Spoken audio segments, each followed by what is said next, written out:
Il y a quelques années, donc en 2019, la métropole de Lyon a créé une coquille pour accompagner et accélérer la recherche et développement social. Et cette coquille s'appelle la Fondation pour l'innovation sociale. Donc à l'époque, la métropole de Lyon avait observé que sur le territoire, les acteurs de l'économie sociale et solidaire n'ont pas un guichet pour les accélérer dans leur développement et dans leur changement d'échelle, mais plein d'endroits, la Banque des territoires, certaines banques qui sont spécialisées aussi autour de l'accompagnement des acteurs de l'ESS, certaines collectivités, certains fonds de dotation. Et donc l'idée, c'était de dire, bah voilà, avec la Banque des territoires, avec une des banques qui finance pas mal les acteurs de l'économie sociale et solidaire, qu'est la Caisse d'épargne, et avec la métropole de Lyon, qui à l'époque avait envie d'aller sur les sujets de l'ESS, créons cette coquille. Et c'est vraiment une coquille, c'est-à-dire que si d'autres acteurs veulent financer, amener au pot commun, ça fera encore plus pour les acteurs de l'ESS. Quand on est arrivé en responsabilité avec Bruno Bernard en juillet 2020, on a maintenu cette coquille et on a amené d'autres politiques publiques, donc une politique publique agriculture-alimentation, celle qui est portée par Jérémy Camus, la politique publique réduction des déchets qui est portée par Isabelle Petiot, et puis une autre politique publique que je porte qui est le numérique, pour dire, bah voilà, on a observé que les acteurs de l'économie sociale et solidaire, souvent, ils ont des solutions dans ces trois objets-là, donc on va mettre de l'argent là pour pouvoir plus et mieux les financer. Et donc au jour d'aujourd'hui, et c'est visible dans l'annuaire de la Fondation pour l'innovation sociale qui a été publié en fin d'année civile 2023, il y a à peu près 80 acteurs qui ont été accompagnés par cette fondation, qui accompagne donc sur l'émergence, c'est de la subvention, le changement d'échelle, c'est toujours de la subvention mais un peu plus, et le changement complet de gabarit avec de l'avance remboursable sur 2 ans. Et vraiment, c'est un outil au service de la transformation du territoire, au sens où ça permet aux hommes et aux femmes qui créent des entreprises sociales d'être accélérés, j'ai envie de dire en toute bienveillance, puisque ce qu'on apporte aussi avec la Fondation, c'est un réseau. Les membres de chacun des jurys sont élus locaux ou dirigeants d'un bailleur social ou porteurs d'un pool bancaire ou chercheurs. Et donc on ouvre toutes et tous nos carnets d'adresses pour permettre à ces solutions-là soit de se prototyper, soit d'élargir le champ de leur action. Cool. La raison d'être de la Fondation pour l'innovation sociale sur le territoire de la métropole de Lyon, c'est de financer les acteurs de l'économie sociale et solidaire qui sont souvent, par principe, des habitantes et des habitants qui créent des organisations pour répondre à des besoins peu ou mal couverts sur le territoire.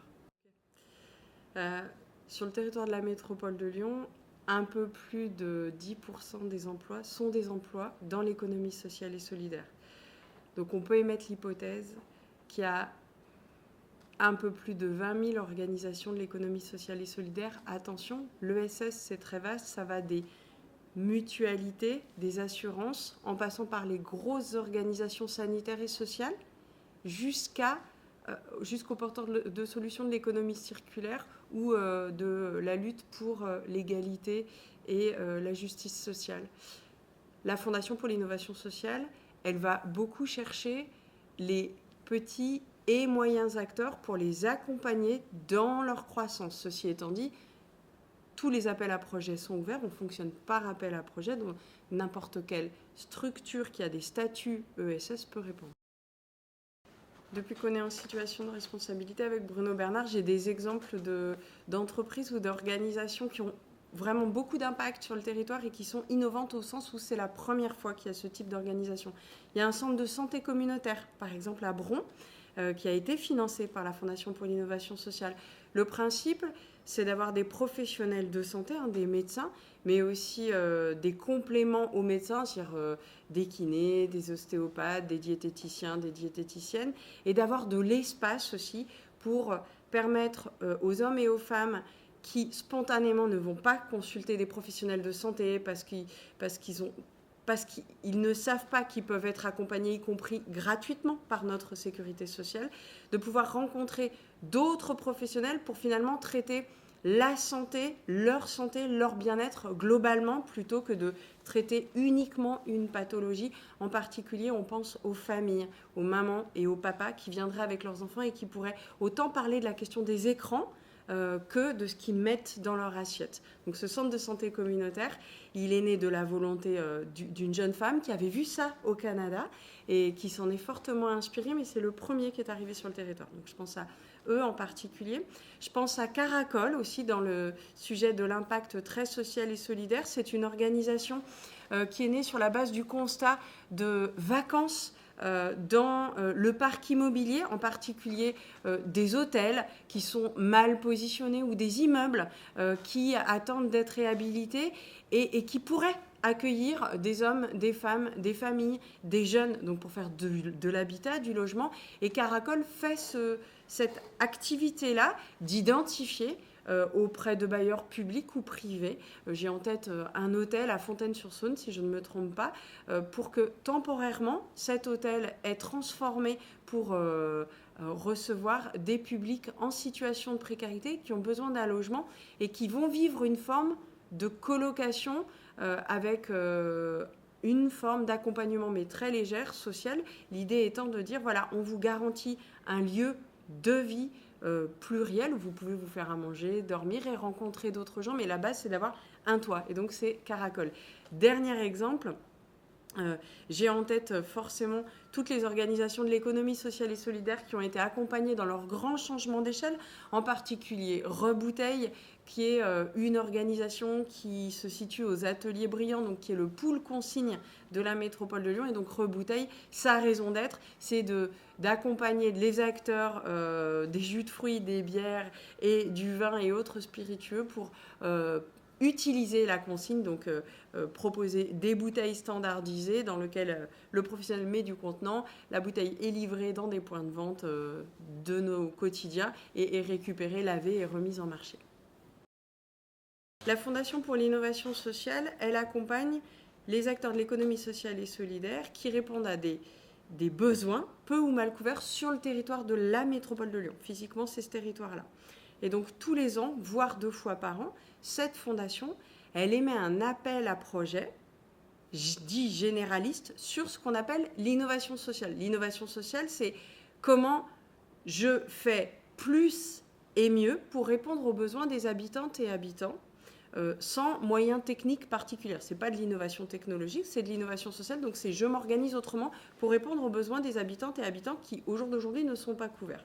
Cet appel à projet généraliste, il permet vraiment de toucher des organisations, des associations qui répondent à des sujets d'urgence sociale, des sujets de solidarité globale sur l'habitat, la mobilité, et puis des sujets plutôt d'urgence écologique sur les questions d'alimentation beaucoup et de circularité.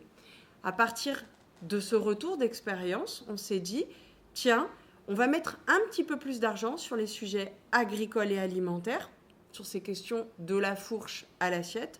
On va mettre un petit peu plus d'argent sur les questions d'économie circulaire et on va mettre un petit peu plus d'argent sur les questions numériques parce que ce qu'on a observé, c'est qu'il y a beaucoup d'envie d'agir sur le territoire sur ces sujets-là. Et donc, dans l'année, il y a des appels à projets thématiques sur l'agriculture, l'alimentation, sur la réduction des déchets et l'économie circulaire et sur l'inclusion numérique. Et donc, tout ça, ça a permis, depuis en gros 2019, sachant qu'en 2019, il y a eu juste une petite enveloppe, d'accompagner à peu près 80 organisations.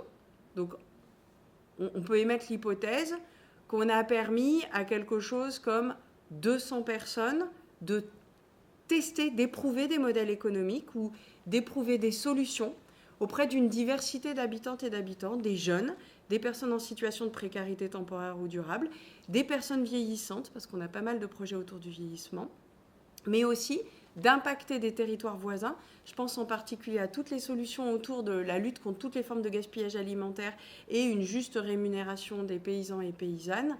Ce qu'on a porté avec Jérémy Camus, ça a concerné des entreprises, des organisations qui sont sur la métropole de Lyon, mais qui travaillent avec des agricultrices, agriculteurs sur les territoires extérieurs.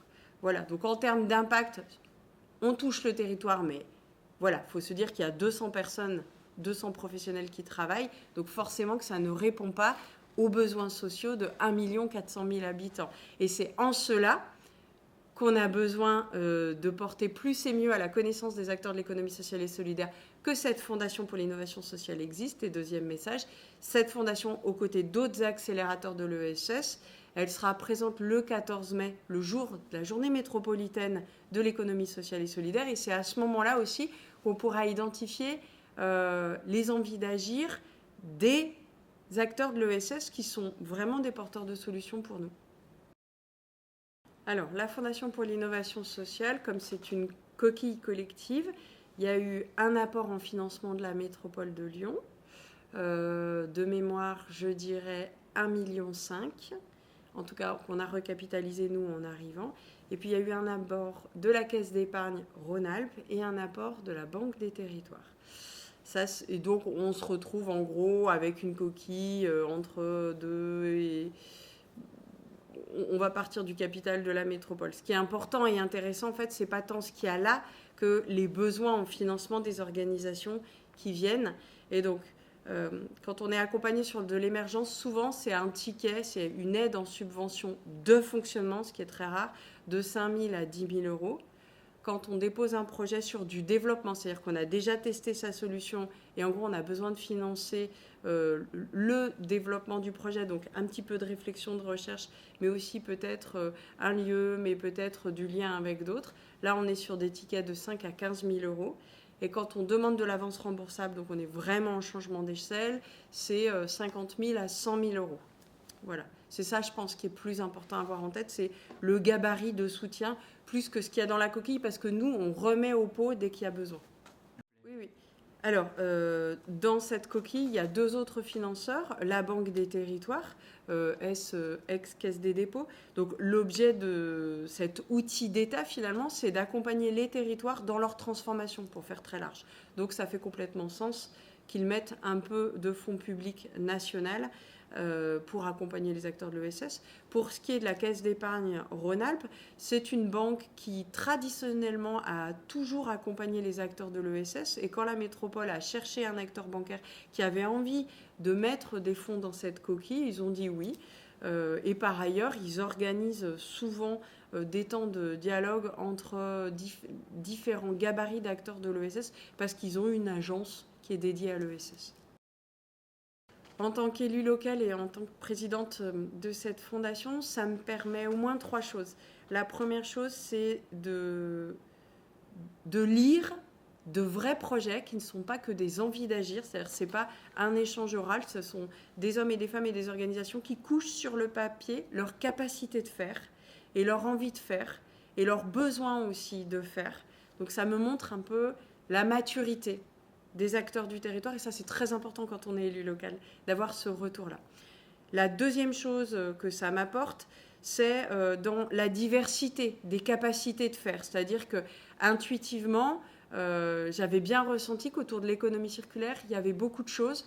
Je n'avais pas nécessairement mesuré à quel point, sur la question du vieillissement de la population, sur la question des précarités dans la jeunesse et autour de la jeunesse, il y avait autant de capacité de faire. Donc ça, c'est le deuxième point important.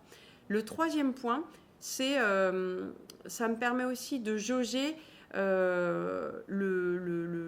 la bonne adéquation entre les outils que portent les acteurs publics en général et les besoins des acteurs du territoire. C'est-à-dire que cette fondation, elle a fait le choix de dire, nous, on soutient l'émergence, on soutient le développement et on soutient le développement, le changement d'échelle, pardon. Donc de la subvention, de l'avance remboursable. Et au fur et à mesure des dossiers qui arrivent et des jurys, il y a 3 à 4 jurys par an, ça m'a permis de prendre conscience qu'il y avait vraiment un besoin sur le changement d'échelle et que peut-être l'avance remboursable c'est bien, mais qu'il y a d'autres choses aussi pour accompagner le changement d'échelle. Les autres choses étant, c'est simple, hein, c'est garantir un parcours immobilier, donc avoir des lieux en fait, en particulier des lieux dans le centre, sur Lyon et Villeurbanne, où on sait que les bureaux sont très chers et les ateliers encore plus compliqués à avoir quand on est acteur de la réparation et du reconditionnement et de l'économie circulaire. Ça m'a permis de prendre conscience qu'il y a aussi besoin d'accompagner les créateurs, créatrices, dirigeantes dans des questions de burn-out, entre autres, parce que quand on est en changement d'échelle, en fait, on va autant chercher de l'argent public que de l'argent privé, mais en même temps, il faut continuer son projet. Voilà, ça m'apporte tout ça. Alors, le premier défi de cette Fondation pour l'innovation sociale, ça a été de communiquer, en fait, d'avoir un logo, des visuels, etc. On n'avait pas tout ça, c'est arrivé. On a passé tellement de temps à accompagner les acteurs qu'on a pris le temps de cette organisation graphique et visuelle uniquement en fin d'année 2023. Ceci explique qu'il y ait désormais un annuaire de la Fondation pour l'innovation sociale pour montrer justement comment elle tient sa promesse. Le deuxième défi qui est devant la Fondation, c'est peut-être d'ajuster ses moyens de soutien, c'est-à-dire qu'on est en subvention et en avance remboursable, et peut-être qu'on pourrait émettre des titres participatifs pour vraiment prendre part au changement d'échelle de certaines organisations, donc rentrer en investissement sur du temps long dans ces organisations-là pour leur donner de la visibilité sur du long terme et leur permettre vraiment leur croissance. Et donc, de l'impact encore plus sur le territoire. Alors, il me semble que la Fondation pour l'innovation sociale, elle a deux grandes difficultés.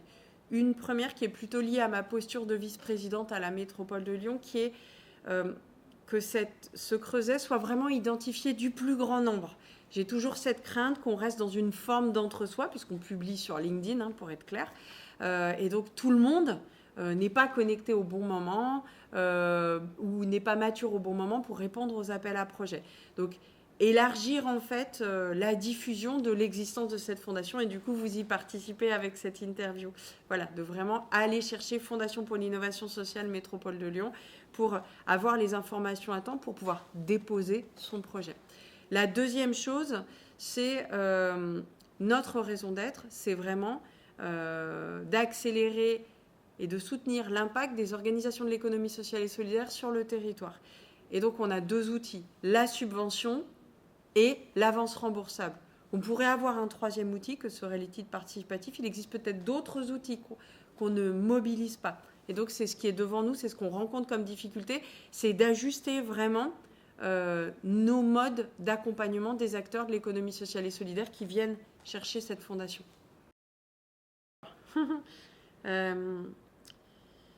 Quand on a fait campagne avec Bruno Bernard et donc toutes les personnes qui portaient une vision de transition écologique et sociale du territoire, j'ai fait partie des gens qui ont été identifiés, des femmes qui ont été identifiées en capacité de porter une vision ou à minima un accompagnement des acteurs socio-économiques du territoire, parce que j'avais fait des études de sciences économiques et que par le passé, comme je m'étais occupée d'économie circulaire, je connaissais déjà une partie des acteurs économiques qui avaient, comme on dit dans le jargon, pivoté vers de nouveaux modèles économiques moins prédateurs en ressources.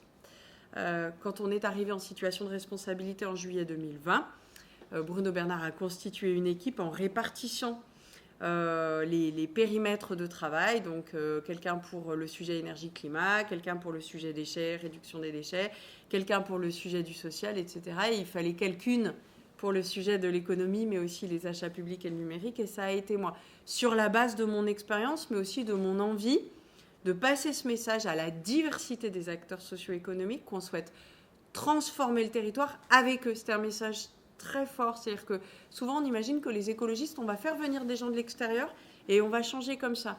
Et le message que je portais, puisque j'avais déjà été élue locale et en responsabilité, c'était de dire non, parmi les acteurs du territoire, il y en a qui ont une forme de maturité sur le sujet de la biodiversité, sur le sujet du carbone ou sur le sujet de l'inclusion sociale, sur le sujet de la jeunesse. Donc on va faire avec vous. Et c'est comme ça qu'on a porté l'économie à impact et c'est comme ça que je suis devenue présidente de la Fondation pour l'innovation sociale. Dans très peu de temps, c'est important que je le dise, il y a un projet de convergence de tous les acteurs de l'économie sociale et solidaire du territoire, mais aussi avec des acteurs de l'extérieur, pour le coup, pour partager nos capacités de transformation et les bons outils à mobiliser, qui est la journée métropolitaine des acteurs de l'économie sociale et solidaire, qui se tiendra le 14 mai aux Subsistances à Lyon. C'est très important, cette journée de convergence et de partage. Deuxième chose qui est devant nous, donc l'année 2024 a commencé. Et donc, il y a eu un appel à projet généraliste de la Fondation pour lequel je dois avoir un jury courant mai. Ensuite, on aura un appel à projet autour de la réduction des déchets et de l'économie circulaire. Suivra un appel à projet autour du numérique et enfin un appel à projet autour de l'alimentation. Donc, tout ça pendant l'année 2024 pour toujours plus et mieux soutenir et financer les acteurs de l'économie sociale et solidaire qui portent des solutions locales au désordre global.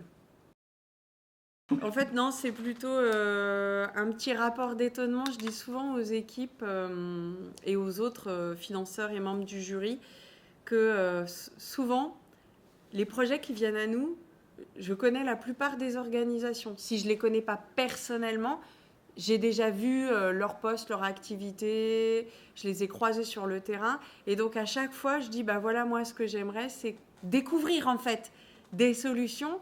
Or, je n'en découvre pas. Et donc, il y a deux choses derrière. Soit ça veut dire que, entre guillemets, je fais bien mon travail d'élu local, c'est-à-dire que je suis bien ce qui est posté sur les différents réseaux sociaux et ce qui se passe sur le terrain. Soit ça veut dire qu'on n'est pas suffisamment encore ouvert et identifié et qu'il faut vraiment qu'on communique encore plus et mieux sur l'existence de cette fondation pour l'innovation sociale.